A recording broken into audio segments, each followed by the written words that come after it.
함께 기도하시겠습니다. 사랑하는 하나님, 저희를 곧 씻어서 주님 정결하게 만드시는 하나님을 저의 삶에서 경험할 수 있게 하여 주옵소서. 예수 그리스도의 십자가로 인해서 그분의 보혈의 피로 인해서 우리를 온전히 정결케 만들어주신 하나님을 내가 믿사오니 주님이여, 우리가 그 주님께서 우리에게 주신 은혜가 무엇인지를 우리의 삶 속에서 깊이 경험하며 알아갈 줄 아는 하나님의 사람이 될 수 있게 주님께서 도와주옵소서.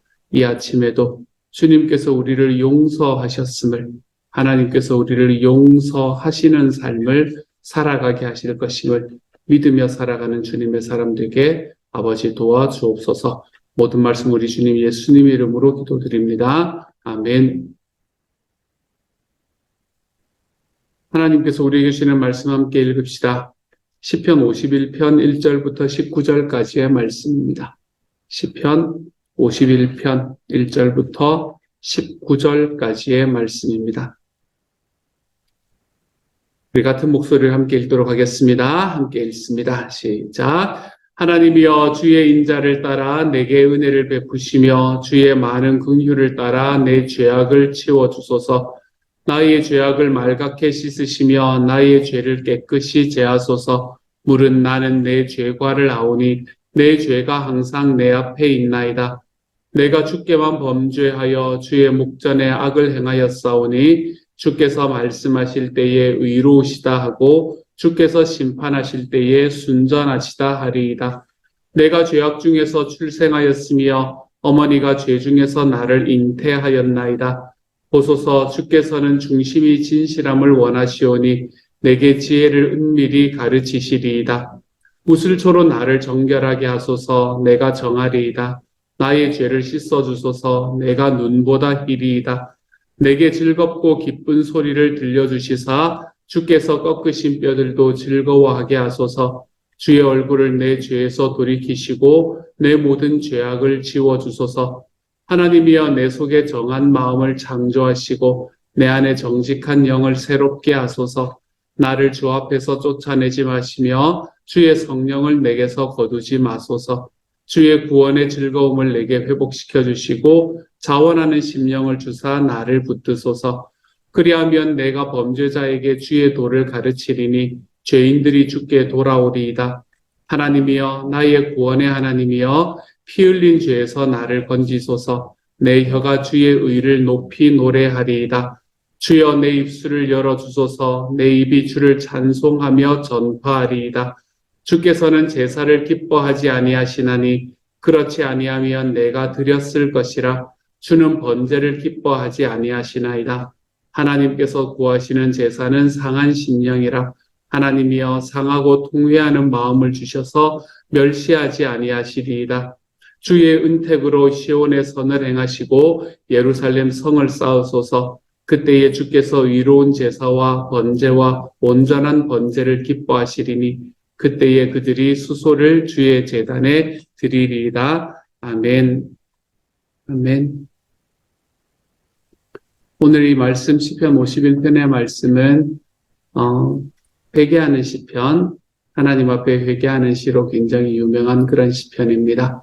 특별히 이 시편은 다윗이 쓴 시인데요. 다윗이 밧세바와 정을 통한 뒤에 예언자 나단이 그를 찾아왔을 때 뉘우치면서 지은 시다 라고 이야기를 하고 있죠. 그렇기 때문에 이 말씀은 다윗이 그의 일생에서 가장 큰 실수 중에 하나를 행하고 난 다음에 하나님께서 그에게 야, 너 이거 잘못 아니냐 라고 이야기할 때 다윗이 하나님 앞에 드렸던 기도가 바로 이 시편 51편의 기도다라고 이야기할 수가 있겠습니다.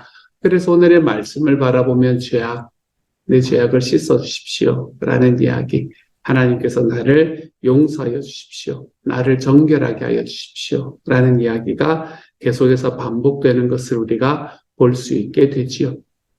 특별히 1절의 말씀, 특별히는 아니지만 1절의 말씀은 하나님이여, 주의 인자를 따라 내게 은혜를 베푸시고 주의 많은 긍휼을 따라 내 죄악을 지워주소서. 2절에서도 나의 죄악을 말갛게 씻으시며 나의 죄를 깨끗이 제하소서라는 이야기들을 쭉 합니다. 그래서 여기에서 다윗이 지금 이야기하는 것은 자기의 죄악을 좀 씻어주고 지워주고 제하여 주십시오라는 이야기를 하고 있는 것이지요. 다윗에게는 이것이 굉장히 중요했습니다. 사실은 왜냐하면 다윗은 하나님께서 그때 당시는 아직은 이제 구약의 시대였잖아요. 그렇죠? 그렇기 때문에 죄를 가지고는 하나님 앞에 나아갈 수가 없다라는 것이 가장 일반적인 하나님에 대한 이해였기 때문에 이것은 다윗에게는 굉장히 절박한 일이었습니다. 자기가 하나님 앞에 수소를 가지고 나아가도 안 될 거라는 걸 알았습니다. 그런 죄악이 아니라는 걸 알았어요. 그래서 아까 뒷부분의 말씀을 보면 하나님께서 번제를 기뻐하지 아니하십니다. 라는 이야기를 하게 됩니다. 하나님이 제사 자체를 기뻐하지 않는다라는 이야기를 하기보다는 다윗 자신이 하나님 앞에 지금 이 죄를 가지고 뭘 가지고 나아가야 하나님께서 기뻐하실지를 모르겠다는 이야기이지요.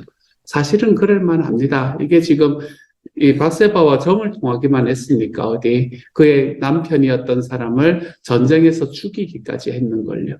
그 모든 것을 꾸몄던 사람이 바로 자기였던 걸요. 그렇기 때문에 다윗은 지금 하나님께서 자기의 죄를 용서하실 수 있는 길이 자기의 삶에 없구나. 어떤 제사로 이걸 내가 용서받을까라는 마음으로 가득 차 있습니다. 그렇기 때문에 다윗에게는 절박했을 겁니다. 하나님께서 자기를 버리신다, 자기의 죄를 인해서 자기를 버리신다라고 이야기하는 것이 그때의 어떤 의미인지를 다윗은 사울을 통해서 너무나 잘 보았기 때문에 그럴 것입니다.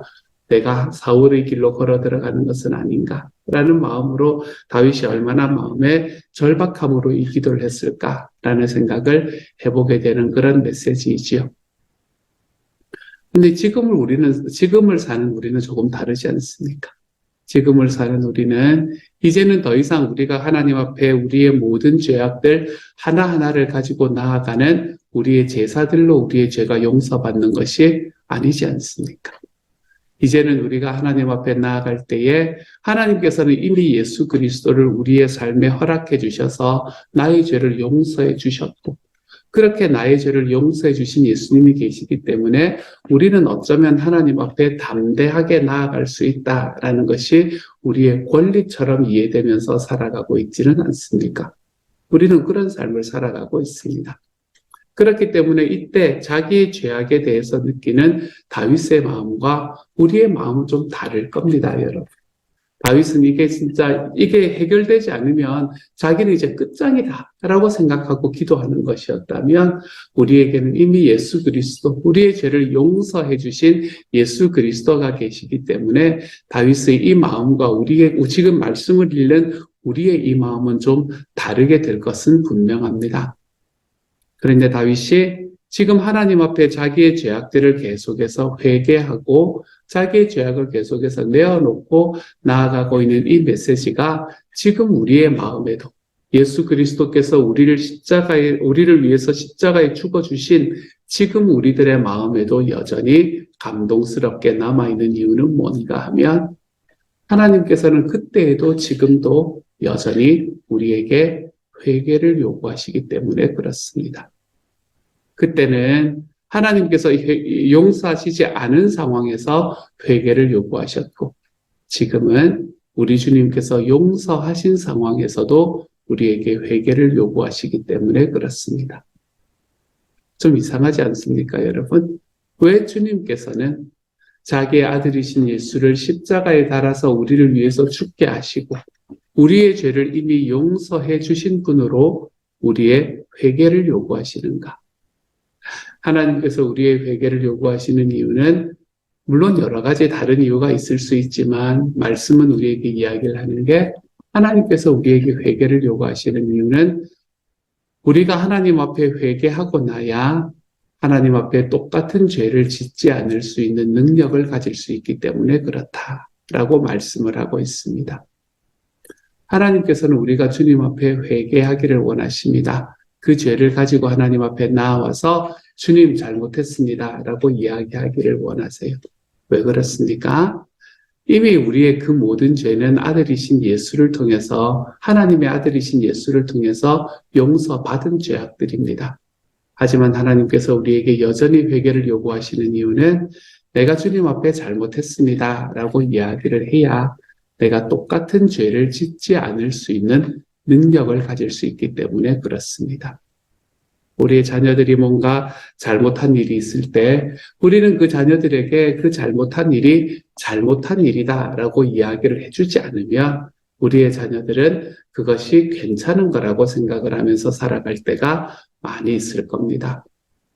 아무리 내가 그 아이를 사랑하고 내가 아무리 그 아이를 내 마음으로 품는 아이라고 한다고 하더라도 우리는 그 아이가 잘못했을 때 이건 잘못한 거야 라고 이야기를 할 줄 아는 삶을 살아야 그 아이가 내가 한 이 일이 진짜 잘못된 것이구나 라고 생각하며 자라갈 수 있게 되는 거지요. 우리가 아이가 뭔가 잘못했을 때 그 아이가 너무나 분명히 잘못했다는 것을 아는데 그 아이가 별 이야기를 하고 있지 않을 때 우리는 뭐라고 이야기합니까? 그 아이에게 야, 누가 잘못했냐? 라는 이야기를 하므로 그 아이가 직접 자기의 입으로 내가 잘못한 거다라는 이야기를 듣고 싶어 하지 않습니까? 왜 그렇습니까? 우리의 마음은 그 아이를 향한 사랑으로 여전히 가득 차 있고 그 아이를 용서하고 싶은 마음으로 여전히 가득 차 있지만 그 아이에게서 잘못했다는 이야기를 듣고 싶은 이유가 뭡니까? 그래야 그 아이가 다시는 그것이 자기의 삶에서 해도 되는 일이다라는 이 마음을 가지지 않기 때문에 그렇습니다. 하나님께서 우리에게 우리의 죄악을 하나님께 회개하며 살아가라 라고 이야기하는 이유는 딱 한 가지입니다. 우리가 하나님 앞에 회개하고 나야 다시는 내가 그것을 하지 않을 수 있는 능력을 가질 수 있기 때문에 그렇습니다. 이걸 오해하시면 안 됩니다, 여러분. 하나님 앞에 다시 하지 않는다가 아니라 하나님 앞에 다시는 그 똑같은 죄를 범하지 않을 수 있는 능력을 가질 수 있게 된다라는 겁니다. 여러분, 거짓말을 하면 안 된다라는 것을 우리가 알고 그리고 부모님께 거짓말을 했을 때 부모님께서 이거 잘못된 일이다라고 이야기해 주셨고 그리고 그것에 따라서 내가 이것이 잘못된 거구나 제가 잘못했습니다라고 이야기했다고 하더라도 다음번에 다시 거짓말을 할 수 있습니다. 그렇죠? 그럼에도 불구하고 그것이 잘못된 것이구나라는 것을 아는 데는 알고 할 수 있는 곳까지는 걸어갈 수 있게 되는 거죠. 하나님께서 그래서 우리가 동일한 죄에 빠지지 않도록 할 수 있는 능력을 주시는 길, 그것이 우리의 삶의 회개를 통해서 이루어지는 일입니다. 그러므로 회개는 할 만한 겁니다, 여러분.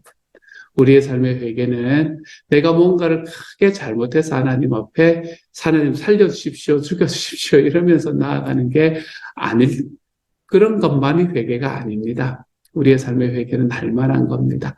내 삶의 가장 작은 것들로부터 내 삶에 하나님께서 이야기해 주시는 그 이야기들에 내가 동의하면서 살아갈 때 하나님께서는 우리의 삶이 우리 주님 때문에 조금 더 나아지는 삶으로 바꾸어 가시는 삶을 우리의 삶에 허락해 주실 것이기 때문에 그렇습니다. 그러게요. 회개의 의미도 생각을 해봐야 되는 거군요. 여러분, 회개한다라는 것의 의미가 뭡니까? 회개한다라는 것은 동의한다라는 말과 똑같은 말이 됩니다.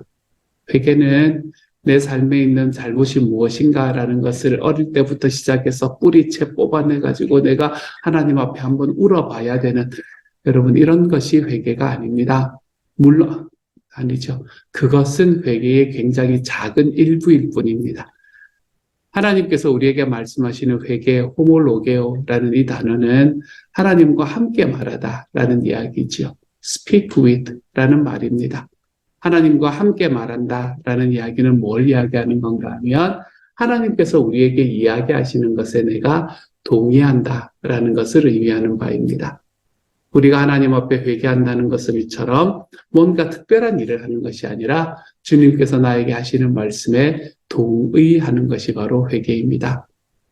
동의한다라는 말은 그러면 하나님이 나에게 해주시는 말씀이 있어야 동의하는 거잖아요. 근데 우리는 평생 있어 봐야 우리 귀에 이렇게 이야기하시는 하나님을 한 번도 본 적이 없을 수도 한 번도 못 보고 살아갈 수도 있지 않습니까? 그렇죠? 우리의 삶에서 하나님께서는 우리에게 어떻게 말씀을 하실까요? 하나님 우리에게 어떻게 말씀하시는 것에 내가 동의를 하는 걸까요? 하나님께서는 우리의 마음과 생각으로 이야기하시는 경우가 대부분입니다. 누군가 이야기를 통해서 내 주변에서 일어나는 삶의 상황을 통해서 그 어떤 과정을 통해서건 하나님께서는 우리의 마음과 생각으로 하나님의 말씀을 이야기해 주십니다. 어떤 마음과 생각이요? 우리는 한마디로 그걸 이렇게 표현하지 않습니까? 그렇죠? 부담과 찜찜함으로 이야기하신다라고 우리는 이야기하지 않습니까? 하나님께서 부담을 주실 때는 여러분, 하나님께서 지금 여러분에게 뭔가 이야기하고 계시는 순간입니다. 하나님의 뭔가 찜찜함이 내 마음에 다가오게 하실 때는 주님께서 여러분에게 말하고 계시는 순간입니다. 그럴 때에 하나님께서 나에게 부담을 주시는데도 에이 안 해. 하나님께서 나에게 찜찜함을 주시는데도 에이 그냥 해버리지.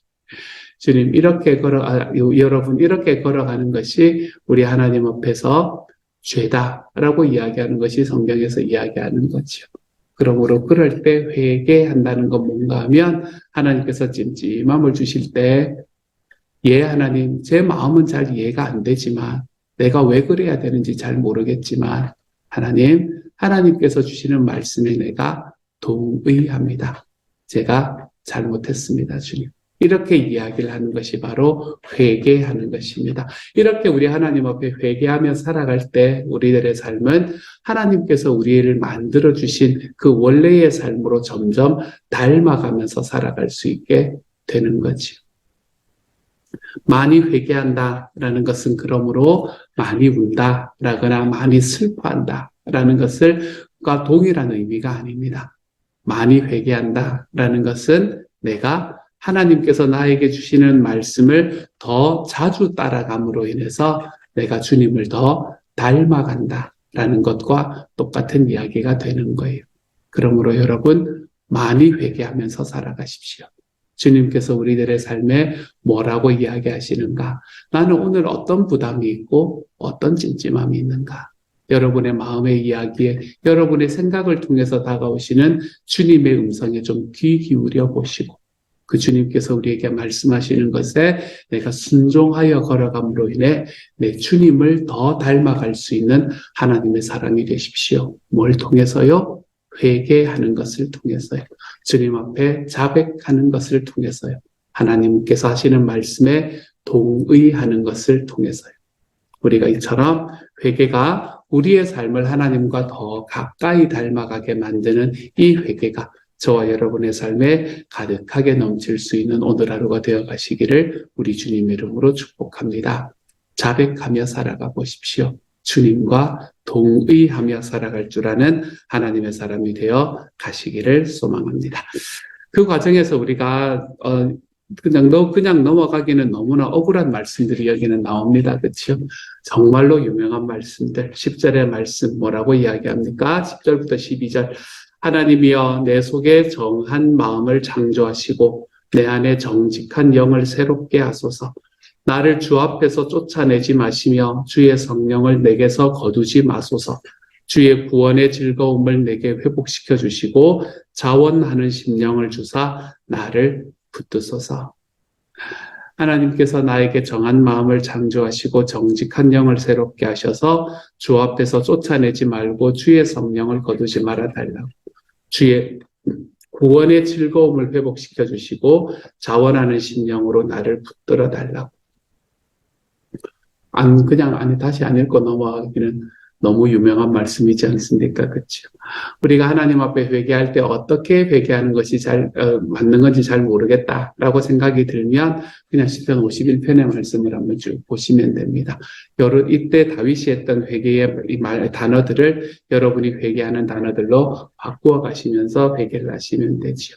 하나님께서 우리에게 말씀하시는 정직한 영, 우리의 마음을 정직하게 돌아볼 수 있는 마음, 그때에 하나님께서 우리에게 주시는 부담도 찜찜함도 느끼고 경험할 수 있게 될 것이니까요. 그리고 하나님께서 우리에게 주시는 삶의 방향은 여러분 우리가 슬퍼하고 우리가 그거하고 인상 찌푸리고 하나님 앞에서 살아간다는 부담감에 짓눌려서 살아가는 그런 삶을 하나님께서는 우리에게 주시는 게 아닙니다. 구원은 우리를 즐겁게 만드는 거다. 구원의 즐거움이 회복되는 삶. 그러한 삶이 하나님께서 우리에게 원하시는 삶이다라는 걸 말하고 있네요. 또 읽지 않으면 안 되는 이야기, 말씀이 또 있지 않습니까? 그렇죠? 17절의 말씀 어떻습니까? 하나님께서 구하시는 제사는 상한 심령이라 하나님이여 상하고 통회하는 마음을 주께서 멸시하지 아니하시리이다. 그렇지요. 하나님께서는 우리의 상한 마음을 원하십니다. 상한 마음이라는 것은 뭔가 하면 내가 살았던 죄악들을 인정하는 마음이지 않습니까? 그렇죠?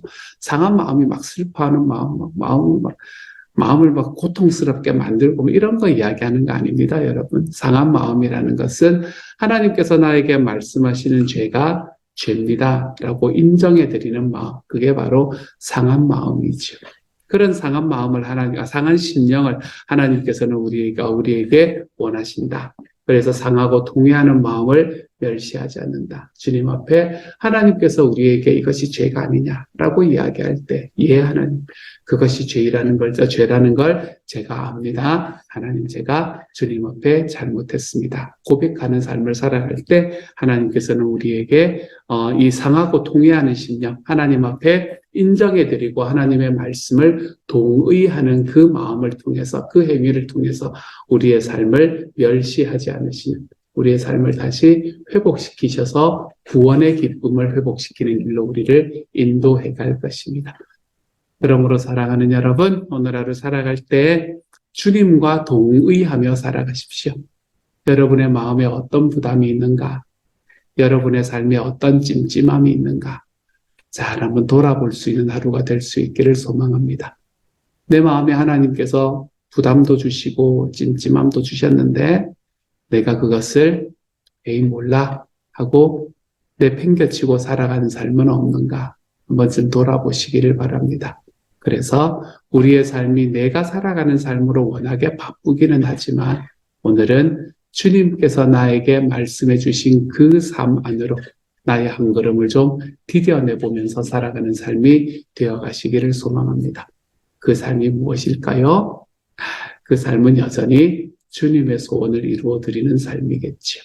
사랑하는 여러분, 여러분의 VIP를 좀 섬길 줄 아는 하루가 되어가시기를 소망합니다. 예수님께서 우리에게 말씀하신 영혼 구원에서 제자 삼아라. 너희 주변에서 주님을 알지 못해서 지금도 마음이 터지는 그 모든 이들에게 하나님의 사랑을 전하며 살아가라.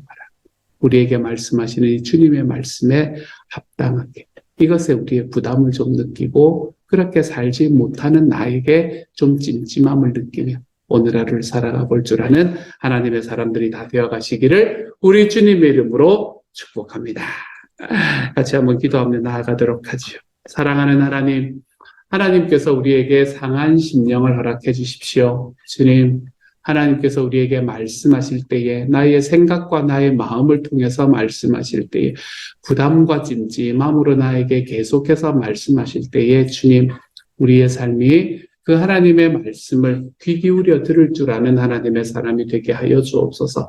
주여, 그래서 주님께서 정말 소원하시는 길로 우리를 인도해 가시는 하나님께서 우리의 죄악을 주님 앞에서 용서하시는 그 길을 바라볼 수 있도록 주여 도와주셔서 어디서 무엇을 하건 우리 하나님께서 주시는 은혜의 삶을 하나님 앞에 고백하며 경험하며 살아가는 하나님의 사람이 되게 하여 주옵소서. 주님, 주님께서 말씀하실 때 하나님, 제가 그것에 동의하며 예, 하나님 맞습니다. 제가 그 길로 걸어가겠습니다. 동의하며 살아가는 하나님의 사람이 되도록 주여 도와주옵소서. 모든 말씀 우리 주님 예수님 이름으로 기도드립니다. 아멘. 하늘에 계신 우리 아버지, 아버지의 이름을 거룩하게 하시며 아버지의 나라가 오게 하시며 아버지의 뜻이 하늘에서와 같이 땅에서도 이루어지게 하소서. 오늘 우리에게 일용할 양식을 주시고 우리가 우리에게 잘못한 사람을 용서하여 준 것 같이 우리 죄를 용서하여 주시고 우리를 시험에 빠지지 않게 하시고 악에서 구하소서. 나라와 권능과 영광이 영원히 아버지의 것입니다. 아멘.